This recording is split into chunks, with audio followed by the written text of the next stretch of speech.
Hello everybody, welcome back to my crocheting channel.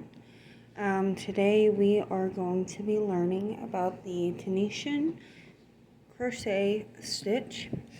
I kind of like to refer to this as a faux stitch just because or a faux knitting I guess would be better, because it very much looks like a knitting pattern. Now, I both like to crochet and knit, but sometimes for smaller projects, it can be a bit tedious for me, especially if I'm trying to get something done quick. But I do like this stitch. It's very pretty. You just have to be careful with your tension on this one. So, starting right off the bat, I have a 0.4 crochet hook and this really pretty yarn. I don't remember the name of it. I think it was a Tea Cake by Canon. But I really like it. I really like the color ombre effect of how it transitions. Super pretty, but you use whatever is going to work better for you.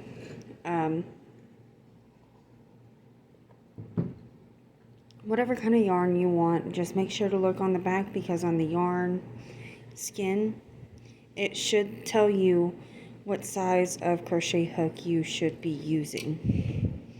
Let me adjust my camera here. So to start off, we are going to start with our starter knot.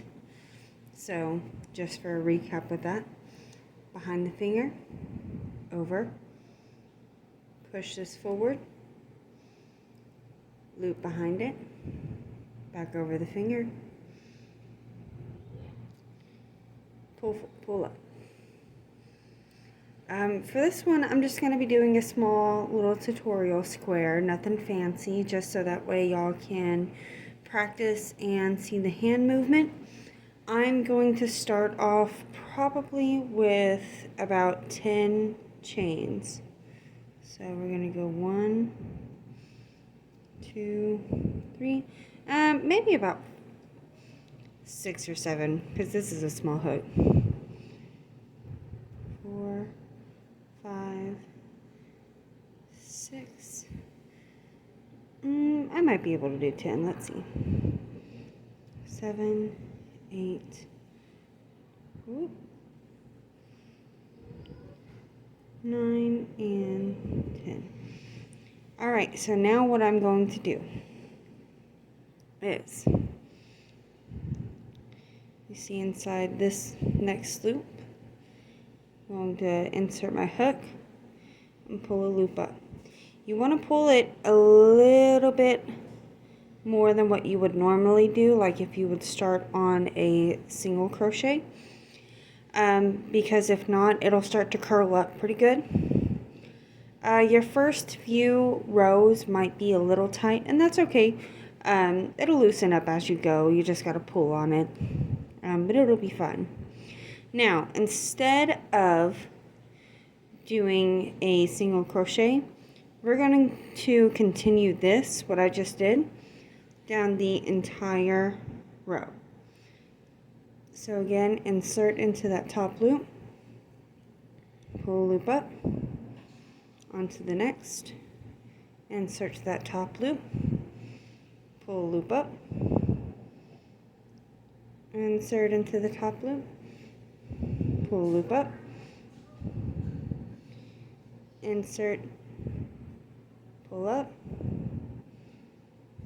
insert, pull up, insert, pull up, insert, pull up. This is our last one. We're going to insert and pull up. Now, for these kind of projects, you can use a regular crochet hook. I definitely recommend using the titanium hooks, just so that way you have a little bit more wiggle room. I just like these as a starter hook because it gives you a nice good grip. for whenever you're first learning to crochet. The other ones can be a little bit slippery. So now what I'm going to do, yarn over, and I'm only going to pull through that very first loop that we just pulled up. For these, you don't have to turn your work. You don't have to add any more chains. You're pretty much just going to be working from right to left and left to right. Alright, so we got that one loop through that first one. So now we're going to yarn over, and we're going to pull through 2 loops. And 2. And we're going to continue that for the rest of this row. So yarn over, pull through 2, yarn over, pull through 2, yarn over, pull through 2, yarn over, pull through 2, yarn over, pull through 2, yarn over, pull through 2, yarn over, pull through, yarn over, and pull through. So now we've finished that row. Now this is the part where it gets a little tricky. Whenever I first started learning this stitch, I got really confused on where I was supposed to be putting my yarn hook, because originally I was just inserting through in between the loops, but that's not what you're supposed to do, at least not for this stitch. You can for a different type of Tunisian stitch, and it definitely creates a different type of looking stitch, and it's still pretty. But for the Tunisian traditional, what you're going to do, as you see this loop right here, so you're going to insert it like this in between the 2 strands, because if you look closely, let's see if I can find a good one. The loops that you pulled up, oh, come on, focus. The first part of this strand is going to be in front, and the second part is going to be in the back. And you want to insert it in between those 2. So you're going to insert between, pull up a loop, just like that. And you're going to do that for the whole row. So again, only insert under that first one, go to the back, pull up. You want to make sure that you're getting in between those 2 loop strands. That's what's going to create that knitted look, that braided knitted look. So again, 2 strands, insert between them, push back, pull up a loop. And again, you want it loose, because if not, a little loose, not too much. This is where tension is very important whenever you're holding your yarn. Just because too much tension, again, can really make it curl up. But not enough tension, you're just going to have a big mess of yarn. So again, insert into that loop, under that 1 strand, pull through, under the 1 strand, push back,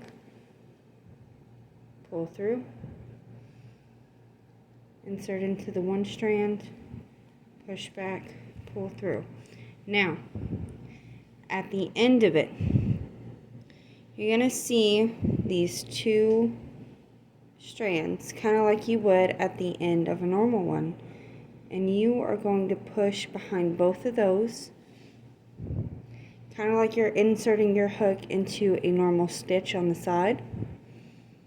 Pull up 1 loop. That's going to keep your stitch work squared off. Make sure everything's in a nice, neat, even line. Now again, you're going to yarn over, pull through one loop. You only pull through one loop at the beginning of each row whenever you're going from left to right. And again, that's just to make sure that our line work stays nice and straight. It doesn't cause any variations in sizes or loops or anything like that. So we got through that first one.